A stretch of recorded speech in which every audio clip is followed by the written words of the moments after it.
Assalamualaikum warahmatullahi wabarakatuh.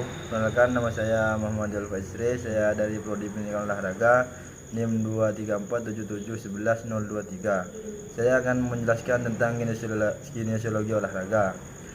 Pengertian kinesiologi olahraga adalah ilmu yang mempelajari gerakan tubuh manusia dan penerapannya dalam aktivitas olahraga. Fokus utama kinesiologi olahraga adalah memahami bagaimana tubuh bergerak dan berfungsi selama aktivitas fisik untuk meningkatkan kinerja atletik, mencegah cedera, dan mempromosikan kesehatan dan kebugaran.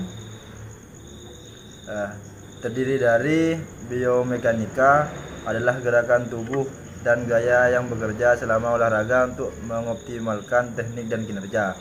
Yang kedua, fisiologi olahraga, studi tentang bagaimana tubuh merespon dan beradaptasi terhadap latihan fisik, termasuk sistem kardiovaskular, pemanasan, dan otot. 3. Psikologi olahraga, memahami faktor psikologis yang mempengaruhi kinerja atlet seperti motivasi, fokus, dan manajemen stres. Yang keempat, rehabilitasi dan pencegahan cedera, strategi untuk mencegah cedera dan program pemulihan untuk atlet yang cedera agar dapat kembali beraktivitas dengan aman. Nutrisi olahraga, peran nutrisi dalam mendukung kinerja dan pemulihan otot. Pengertian kinesiologi olahraga, studi ilmiah tentang gerak tubuh manusia. Sejarah kinesiologi mencakup perkembangan pengetahuan dan pemahaman tentang bagaimana tubuh bergerak dan bagaimana faktor-faktor fisik dan psikologis mempengaruhi gerakan tersebut. Berikut adalah garis besar sejarah kinesiologi. Yang pertama, zaman kuno. Pemahaman awal tentang gerakan tubuh berasal dari Yunani dan Romawi kuno. Hippocrates dan Galen adalah dua tokoh yang penting mengamati dan mendokumentasikan fungsi tubuh manusia. Mereka menulis tentang pentingnya latihan fisik untuk kesehatan. Abad pertengahan Renaissance. Meskipun sedikit kemajuan dan pemahaman gerak tubuh selama abad pertengahan, periode Renaissance membawa peningkatan studi anatomis. Leonard dan Vinci Andres Paulus adalah tokoh-tokoh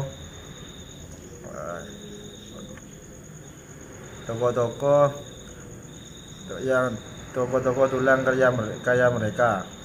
Yang ketiga, abad ke-19. Perkembangan dalam ilmu pengetahuan dan teknologi memungkinkan kemajuan lebih lanjut dalam studi gerakan manusia. Edward Murbridge menggunakan fotografi untuk menangkap gerakan, dan Julius Murray mengembangkan teknik perekaman gerakan yang lebih lanjut.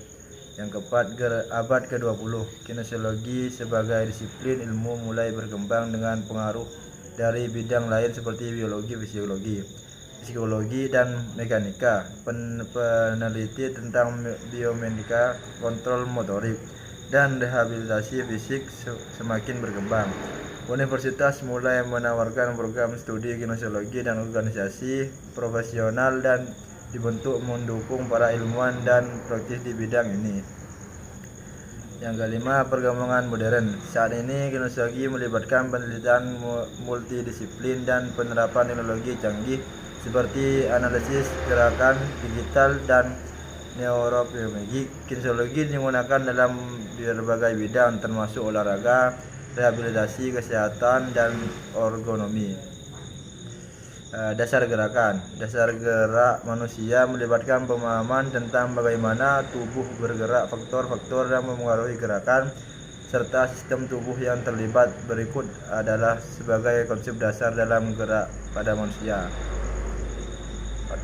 Anatomi dan fisiologi dasar. Yang pertama, sistem muskuloskeletal. Sistem ini terdiri dari tulang, otot, dan sendi yang memungkinkan tubuh untuk bergerak. Tulang memberikan struktur dan dukungan, otot menghasilkan kekuatan untuk menggerakkan, dan sendi memungkinkan fleksibilitas. Yang kedua, sistem saraf. Sistem saraf mengendalikan gerakan melalui sinyal yang dikirim dari otot ke otot. Untuk sistem saraf pusat, otot dan sumsum tulang belakang, dan sistem saraf perifer, saraf yang menghubungkan sistem pusat ke otot. Biomekanika. Yang pertama, kinematika, studi tentang gerakan tanpa mempertimbangkan gaya yang menyebabkan, termasuk analisis posisi, kecepatan, dan percepatan. Yang kedua, kinetika, studi tentang gaya yang mempengaruhi gerakan, termasuk gaya internal dari otot dan gaya eksternal seperti gravitasi dan gesekan. Kontrol motorik. Yang pertama, koordinasi, kemampuan sistem saraf untuk mengatur pola gerakan yang efisien dan efektif. Yang kedua, pembelajaran motorik, proses di mana keterampilan gerakan dikembangkan dan diperbaiki melalui latihan dan pengalaman.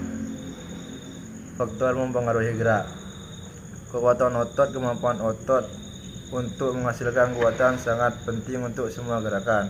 Fleksibilitas, rentang gerak di sendi yang memungkinkan gerakan bebas tanpa rasa sakit. Keseimbangan dan stabilitas, kemampuan untuk mempertahankan pusat gravitasi di atas dasar dukungan penting untuk postur dan gerakan. Tipe gerakan tubuh. Gerakan lokomotor, gerakan yang memindah tubuh dari satu tempat ke tempat lain seperti berjalan, berlari, dan melompat. Gerakan non-lokomotor, gerakan yang terjadi pada perpindahan tempat seperti membungkuk, memutar, dan mendorong.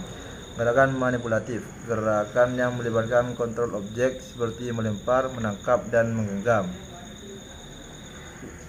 Prinsip-prinsip gerakan. Hukum Newton.